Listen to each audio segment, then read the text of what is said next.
Hello and welcome to all. स्वागत है आप सभी का आपके अपने चैनल गुजर बुक पर। आज के इस वीडियो में हम डिस्कस करेंगे यूपी ट्रिपल एस सी पेट के एग्ज़ाम के लिए टेक्स्ट बुक के प्रैक्टिस नंबर 14 का। तो सेशन को शुरू करते हैं। फर्स्ट क्वेश्चन क्या है, प्लासी के युद्ध के दौरान बंगाल का नवाब कौन था? Options Robert Clive, Mir Jafar, Siraj ud Daula, Mir Qasim. तो यहाँ पर करेक्ट आंसर क्या हो जाएगा? प्लासी के युद्ध के दौरान सिराज उद दौला बंगाल का नवाब था। प्लासी का युद्ध कब हुआ था? 1757।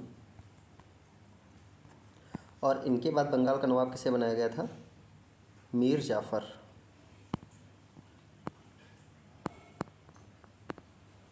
और मीर जाफ़र को अंग्रेज़ों की कठपुतली कहा गया था। अगला क्वेश्चन, स्वराज शब्द का प्रयोग सबसे पहले दादा भाई नौरोजी ने कब और किस अधिवेशन में किया था? 1904 बॉम्बे, 1906 कलकत्ता, 1907 सूरत, 1916 सूरत। तो इनमें से किस अधिवेशन की अध्यक्षता दादा भाई नौरोजी ने की थी? 1906 कलकत्ता। जो थर्ड, इन्होंने 3 बार अध्यक्षता की थी, तीसरी बार कब की थी? 1906 कलकत्ता। तब इन्होंने किस शब्द का प्रयोग किया था? स्वराज शब्द। यानी कि ऑप्शन नंबर 2 करेक्ट हो जाएगा। अगला क्वेश्चन, महाराणा सांगा ने इब्राहिम लोदी को निम्नलिखित में से किस युद्ध में हराया? ऑप्शंस सारंगपुर का युद्ध, सिवाना का युद्ध, खतौली का युद्ध, खानवा का युद्ध। तो यहाँ पर करेक्ट आंसर क्या हो जाएगा? महाराणा सांगा ने इब्राहिम लोदी को कब हराया था? खतौली का युद्ध, जो कि कब हुआ था? 1517। और महाराणा सांगा का नाम क्या था? महाराणा संग्राम सिंह।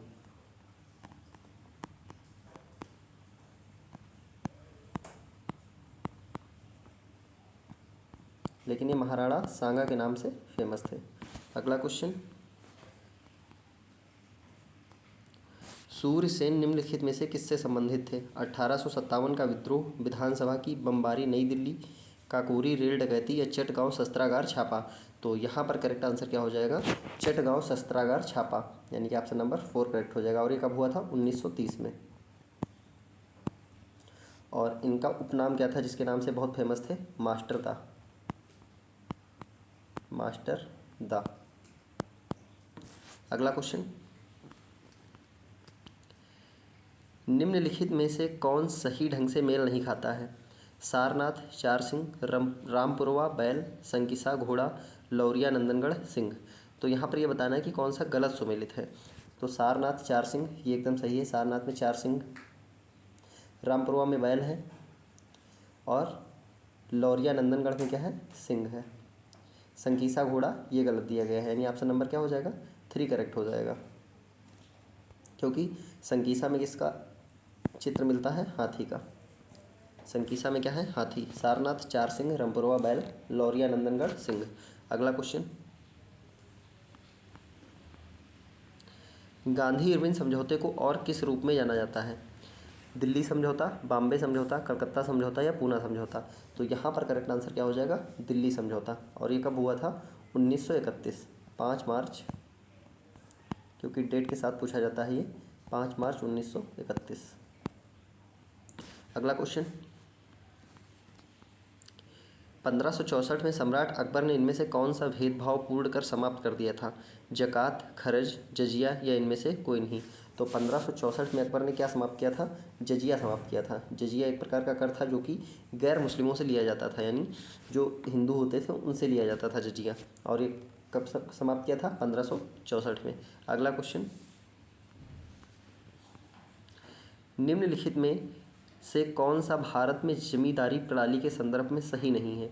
इसे लॉर्ड कॉर्नवालिस ने 1793 में प्रस्तावित किया था। इस प्रणाली के तहत सरकार द्वारा सीधे किसानों से भू राजस्व की वसूली की जाती थी।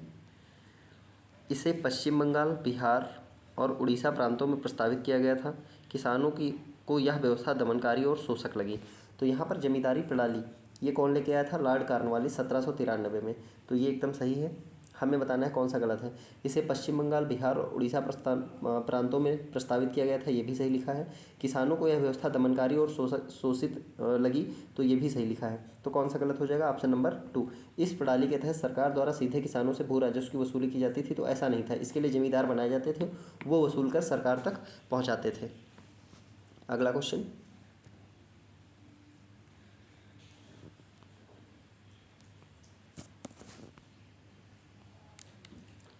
सुभाष चंद्र बोस के राजनीतिक गुरु कौन थे?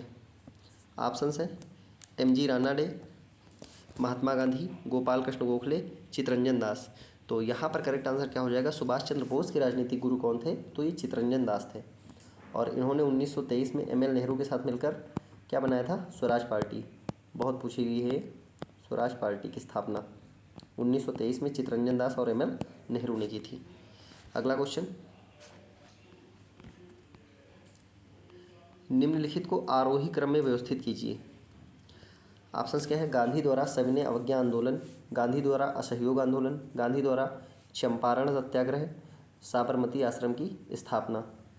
तो यहाँ पर देखते हैं सबसे पहले सविनय अवज्ञा आंदोलन ये कब हुआ था? 1930। असहयोग आंदोलन 1920, चंपारण सत्याग्रह 1917, साबरमती 1915 जब गांधी जी लौटे थे। तो यहाँ पर सबसे पहले क्या आ जाएगा? डी यानी कि 1915। उसके बाद क्या आएगा? 1917 सी। उसके बाद क्या आएगा? 1920 बी। उसके बाद ए, यानी ऑप्शन नंबर 1 करेक्ट हो जाएगा। अगला क्वेश्चन,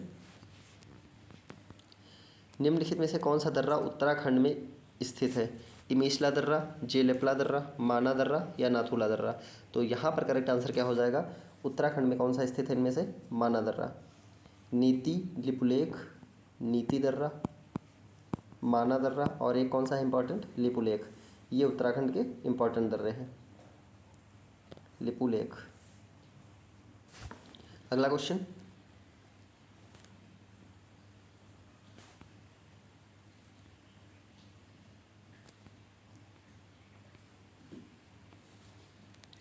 निम्न में से किस नदी को बंगाल का शोक कहा जाता है? हुगली, दामोदर, ब्रह्मपुत्र, कोसी। तो बंगाल का शोक किस नदी को कहा जाता है? दामोदर। ऑप्शन नंबर 2 करेक्ट हो जाएगा क्योंकि इसमें बाढ़ बहुत आती है। अगला क्वेश्चन, मानसून किससे संबंधित है? गर्म हवाएं, मौसमी हवाएं, नम हवाएं या उष्णकटिबंधीय हवाएं। तो मानसून शब्द किससे संबंधित है? मौसमी हवाएं। ऑप्शन नंबर 2 करेक्ट हो जाएगा। अगला क्वेश्चन, 2011 की जनगणना के अनुसार निम्नलिखित में से किस राज्य की जनसंख्या वृद्धि दर सर्वाधिक रही है? पश्चिम बंगाल, उत्तर प्रदेश, महाराष्ट्र, उत्तराखंड। तो यहाँ पर करेक्ट आंसर क्या हो जाएगा? 2011 की जनगणना के अनुसार सबसे ज़्यादा जनसंख्या वृद्धि किस राज्य में हुई? तो ये उत्तर प्रदेश में हुई थी। अगला क्वेश्चन देखते हैं, कर्क रेखा निम्नलिखित में से राज्यों में से होकर नहीं गुजरती? राजस्थान, मिजोरम, त्रिपुरा, मणिपुर। तो कर्क रेखा भारत के 8 राज्यों से गुजरती है, उसमें से एक राज्य कौन इसमें से शामिल नहीं है? तो मणिपुर शामिल नहीं है, यानी ऑप्शन नंबर डी क्या हो जाएगा? सही हो जाएगा। मणिपुर से नहीं गुजरती है। कहाँ कहाँ से गुजरती है? गुजरात, राजस्थान, मध्य प्रदेश, छत्तीसगढ़, झारखंड, पश्चिम बंगाल, त्रिपुरा और मिजोरम। ये 8 राज्य हैं जहाँ से गुजरती है। गुजरात, राजस्थान, मध्य प्रदेश, छत्तीसगढ़, झारखंड, पश्चिम बंगाल, त्रिपुरा और मिजोरम। अगला क्वेश्चन, भारत में सकल घरेलू उत्पाद जीडीपी का सबसे बड़ा हिस्सा कहाँ से आता है? कृषि और संबद्ध क्षेत्र, उत्पादन, निर्माण, बिजली और गैस, सेवा क्षेत्र, रक्षा और लोक प्रशासन। तो यहाँ पर करेक्ट आंसर क्या हो जाएगा? सेवा क्षेत्र, यानी कि ऑप्शन नंबर 3। अगला क्वेश्चन, वर्ष 1980 में कितनी निजी बैंकों का राष्ट्रीयकरण किया गया था? 8, 10, 6, 12। तो यहाँ पर करेक्ट आंसर क्या हो जाएगा? 1980 में जब किया गया था तो 6 बैंकों का। और इससे पहले कब हुआ था? 1969 में। 1969 में कितनी बैंकों का हुआ था? 14 बैंकों का। पहली बार में 14 बैंक और दूसरी बार में 6 बैंक। अगला क्वेश्चन, पहली बार सार्वजनिक क्षेत्र की तुलना में निजी क्षेत्र को प्राथमिकता दी गई? 7वीं पंचवर्षीय योजना में, 9वीं पंचवर्षीय योजना में, 6ठी पंचवर्षीय योजना में या 8वीं पंचवर्षीय योजना में? तो सार्वजनिक क्षेत्र की तुलना में निजी क्षेत्र को प्राथमिकता दी गई थी 7वीं पंचवर्षीय योजना में। ये कब से कब तक थी? 1985 से 1990, क्योंकि उस टाइम क्या हुआ था? भारत में आर्थिक मंदी आ गई थी, तभी 1991 में रिफॉर्म हुए थे। अगला क्वेश्चन, यदि भारतीय रिजर्व बैंक नगद आरक्षित अनुपात में वृद्धि करता है तो निम्नलिखित में से कौन सा संभावित परिणाम है? वाणिज्यिक बैंकों के पास उधार देने के लिए कम धन होगा, केंद्र सरकार के पास उधार देने के लिए कम धन होगा, केंद्र सरकार के पास उधार देने के लिए अधिक धन होगा, वाणिज्यिक बैंकों के पास उधार देने के लिए अधिक धन होगा। तो देखो यहाँ पर केंद्र सरकार वाले तो दोनों ऑप्शन ऐसे ही गलत हो जाएंगे, क्योंकि ये वाणिज्यिक बैंक और आरबीआई के बीच में होता है लेन देन। तो जो कैश रिजर्व रेशियो यानी नगद आरक्षी अनुपात है, इसको बैंक के पास अपने पास रखना होता है बैंक को, यानी उसका यूज वो नहीं कर सकता है। तो अगर ये क्या कर देगा, इसमें वृद्धि कर देगा तो क्या होगा, वाणिज्यिक बैंकों के पास उधार देने के लिए धन कम हो जाएगा। Option number 1। अगला क्वेश्चन, क्योंकि उनको धन ज़्यादा रखना पड़ेगा। भारत सरकार की एक प्रमुख पहल है जिसका उद्देश्य देश में नवाचार और स्टार्टअप को बढ़ावा देने के लिए एक मजबूत पारिस्थितिकी तंत्र का निर्माण करना है। Smart cities, startup India, stand up India, इनमें से कोई भी नहीं। तो भारत सरकार की एक प्रमुख पहल जिसका उद्देश्य देश में नवाचार और स्टार्टअप को बढ़ावा देना है, तो ये कौन सा है, स्टार्टअप इंडिया, यानी कि ऑप्शन नंबर 2 करेक्ट हो जाएगा। अगला क्वेश्चन, निम्नलिखित में से किस सूची में वन विषय आता है? समवर्ती सूची, राज्य सूची, संघ सूची, या इनमें से कोई नहीं। तो यहाँ पर वन विषय की बात की जा रही है, तो ये किसमें आता है, समवर्ती सूची में। ऑप्शन नंबर 1 करेक्ट हो जाएगा। अगला क्वेश्चन,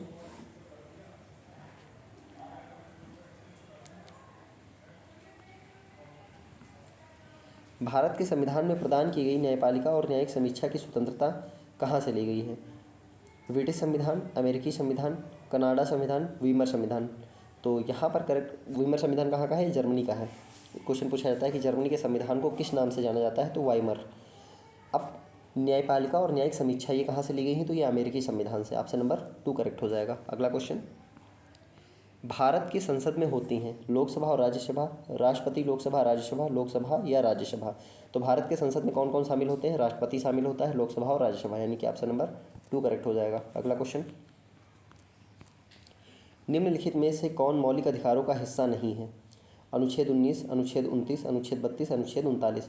तो यहाँ पर करेक्ट आंसर कौन सा हो जाएगा? अनुच्छेद 39, क्योंकि ये किस में आता है, डीपीएस में, यानी कि राज्य के नीति निर्देशक तत्व। अगला क्वेश्चन, नगर पालिका के अध्यक्ष का चुनाव कौन करता है? नगर के शिक्षित नागरिक, नगर के करदाता, निर्वाचित वार्ड सदस्य, विधानसभा के सदस्य। तो यहाँ पर करेक्ट आंसर क्या हो जाएगा? नगर पालिका के अध्यक्ष का चुनाव कौन करेगा? निर्वाचित वार्ड सदस्य करेंगे। Option number 3। अगला क्वेश्चन,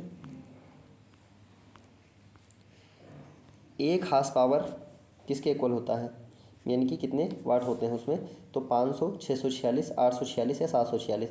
तो एक हार्स पावर कितने वाट के बराबर होता है? 746 watt. Option number 4। Next question, AC को डीसी में परिवर्तित किए जाने वाले उपकरण को क्या कहते हैं? ट्रांसफार्मर, दिष्टकारी, प्रेरण कुंडली या डायनमो। तो यहाँ पर करेक्ट आंसर क्या हो जाएगा? दिष्टकारी, जिसको क्या बोलते हैं? रेक्टिफायर, जो कि एसी को डीसी में बदलता है। अगला क्वेश्चन, सीएनजी का पूरा नाम क्या है? Cardiac nerve grid, coal and natural gas, compressed natural gas, chemical neutral gene. तो यहाँ पर सीएनजी का फुल फॉर्म क्या होता है? क्या करेक्ट हो जाएगा? Compressed natural gas. Option number 3। अगला क्वेश्चन, ऑक्सीजन युक्त रक्त किसके द्वारा वहन किया जाता है? फुफ्फुसीय सिरा, फुफ्फुसीय धमनी, वृक्कीय सिरा या यकृत निवाहिका सिरा। तो यहाँ पर करेक्ट आंसर क्या हो जाएगा? फुफ्फुसी सिरा। अपवाद पूछा गया है। वैसे शुद्ध रक्त किस में बहता है? शुद्ध रक्त बहता है धमनियों में, और अशुद्ध कहाँ बहता है? सिराओं में। लेकिन अपवाद क्या है? फुफ्फुस सिरा और फुफ्फुस धमनी। फुफ्फुस सिरा में शुद्ध बहता है और फुफ्फुस धमनी में अशुद्ध बहता है। अगला क्वेश्चन,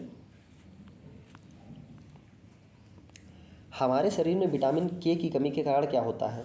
रक्त का थक्का देर से जमता है, प्रजनन के साथ हस्तक्षेप, रात का अंधापन, स्कर्वी या सीताद। तो यहाँ पर करेक्ट आंसर क्या हो जाएगा? रक्त का थक्का देर से जमेगा। Option number 1। अगला क्वेश्चन,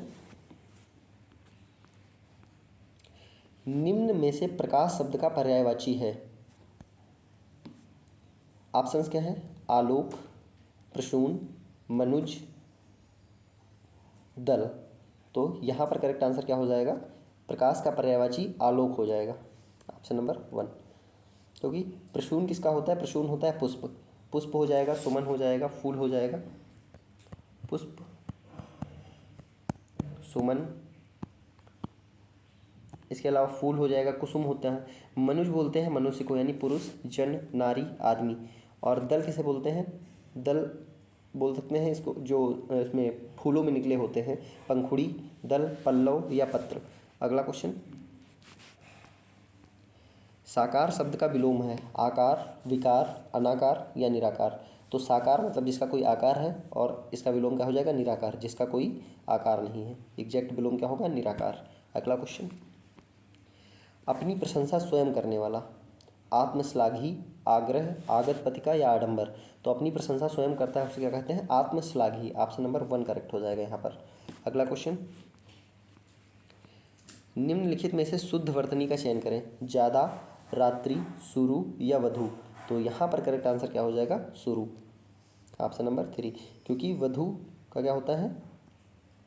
वधु होता है, और रात्रि नहीं रात्रि होता है, और ज़्यादा को लिखते हैं ज़्यादा, ये करेक्ट होता है। अगला क्वेश्चन, छक्के छुड़ाना मुहावरे का सही अर्थ क्या है? पराजित करना, बहुत परेशान करना, कष्ट देना, योग्यता से बढ़कर बोलना? तो छक्के छुड़ाने का मतलब होता है क्या? पराजित करना। Option number 1। अगला क्वेश्चन, किस देश ने दुनिया का पहला ड्यूल मोड वाहन पेश किया है, जो दिसंबर 2021 में सड़कों के साथ साथ रेल पटरियों पर भी चल सकता है? डुअल मोड का मतलब क्या है? कि जो सड़क पर भी चलेगा और रेल पटरियों पर भी चलेगा। तो ये किसने दिया है? जापान। ये क्वेश्चन हो चुका है सेट में, यहाँ पर करेक्ट आंसर क्या हो जाएगा? जापान। अगला क्वेश्चन, कौन सा दूरसंचार ऑपरेटर पैंगोंग क्षेत्र में 4G मोबाइल कनेक्टिविटी प्रदान करने वाला पहला ऑपरेटर बन गया है पैंगोंग क्षेत्र में?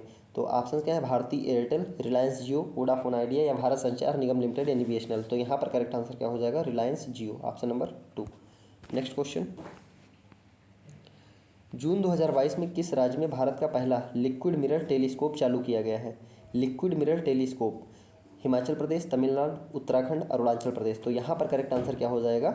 उत्तराखंड। लिक्विड मिरर टेलीस्कोप कहाँ चालू किया गया है? उत्तराखंड। नेक्स्ट क्वेश्चन, किस भारतीय नौसेना के जहाज़ को 32 वर्ष के बाद मुंबई के नेवल डॉकयार्ड में सेवा मुक्त किया जाएगा? INS Nishank, INS Delhi, INS khukri, INS त्रिकंठ? तो यहाँ पर करेक्ट आंसर क्या हो जाएगा? अभी हाल ही में 32 वर्ष के बाद मुंबई में किसको सेवा मुक्त किया जाएगा? INS निशंक को। Option number 1। अगला क्वेश्चन, राष्ट्रपति रामनाथ कोविंद द्वारा किसे मरणोपरांत कीर्ति चक्र पुरस्कार से सम्मानित किया गया है? अल्ताफ हुसैन भट्ट, सतीश सिंह, गौरव गोरखा, रामधन चौधरी? तो यहाँ पर करेक्ट आंसर क्या हो जाएगा? अल्ताफ हुसैन भट्ट। इनको कौन सा पुरस्कार दिया जा रहा है? कीर्ति चक्र, यानी ऑप्शन नंबर 1 करेक्ट हो जाएगा।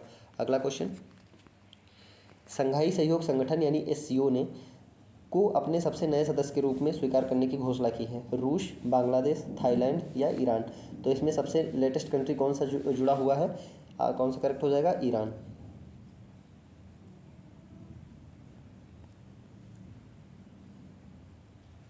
इसमें वर्तमान में कितने सदस्य देश हैं? 8। SCO में वर्तमान में कितने हैं? 8। चीन, भारत, कजाकिस्तान, किर्गिस्तान, रूस, पाकिस्तान, तजाकिस्तान और उज्बेकिस्तान। अब इसमें कौन शामिल हो जाएगा? ईरान। तो कितने देश हो जाएंगे? 9। और इसकी स्थापना कब हुई थी? 15 जून 2001। 15 जून 2001। अगला क्वेश्चन, 1 जून 2022 को संयुक्त राष्ट्र ने किस देश के नाम बदलने के अनुरोध को मंजूरी दे दी है? तो अभी हाल ही में अपने देश का नाम किसने चेंज किया है? तुर्की ने किया है, यानी ऑप्शन नंबर 1 करेक्ट हो जाएगा। और इसने अपने देश का नाम क्या कर दिया है? तुर्की की जगह तुर्कीये। तुर्की से बदल कर क्या किया है? तुर्कीये। और इसकी राजधानी क्या है? अंकारा। अगला क्वेश्चन, जुलाई 2022 में घोषित 68वें राष्ट्रीय फिल्म पुरस्कारों में किस फिल्म ने सर्वश्रेष्ठ फीचर फिल्म का पुरस्कार जीता है? तान्हाजी, KGF भाग 1, बधाई दो या सोराराई पोट्टू? तो यहाँ पर करेक्ट आंसर क्या हो जाएगा? सोराराई पोट्टू ने जीता है। Option number 4। अगला क्वेश्चन, हेनले पासपोर्ट इंडेक्स 2022 में भारतीय पासपोर्ट की रैंक क्या है? 77वीं रैंक, 107वीं रैंक, 85वीं रैंक या 87वीं रैंक? तो यहाँ पर करेक्ट आंसर क्या हो जाएगा? 2022 में जो नई रिपोर्ट आई है हेनले की, उसमें कितने हैं? किस नंबर पे है भारत? 87th।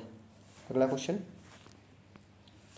बर्मिंघम राष्ट्रमंडल खेलों के समापन समारोह में निम्नलिखित में से किस जोड़ी ने भारतीय ध्वजवाहकों के नाम का सही उल्लेख है? PV सिंधु, शरत कमल निखरत जरीन, मीराबाई चानू, अंचिता सेवली, मीराबाई चानू, बजरंग पुनिया। तो अभी जो बर्मिंघम में राष्ट्रमंडल खेल हुए हैं उसमें से खेल के समापन समारोह में भारतीय ध्वजवाहक कौन थे?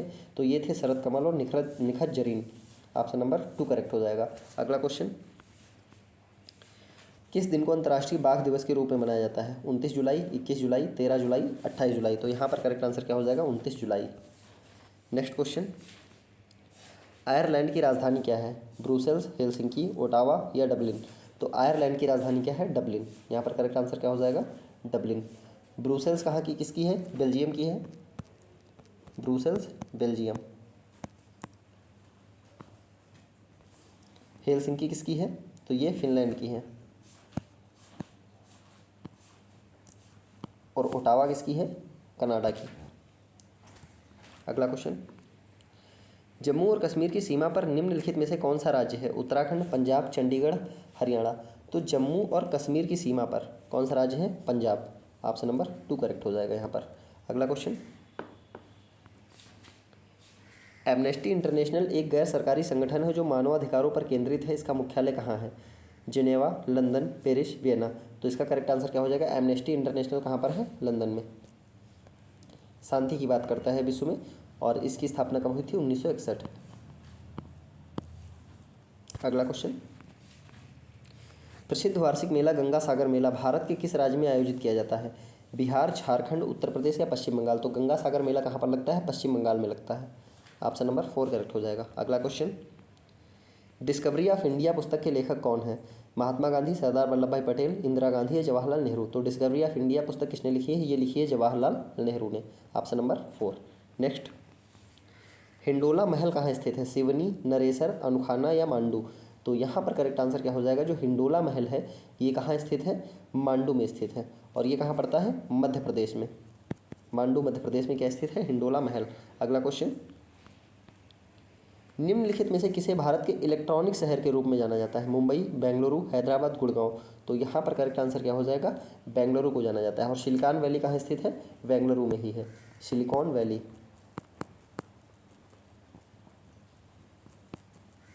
नेक्स्ट क्वेश्चन, भारतीय परमाणु कार्यक्रम का जनक किसे माना जाता है?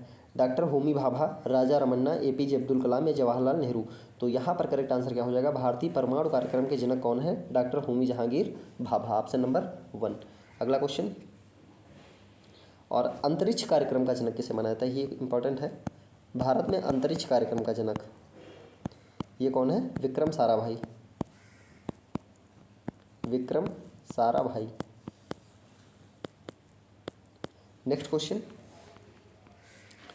भारत का सर्वोच्च शांतिकालीन सैन्य अलंकरण क्या है?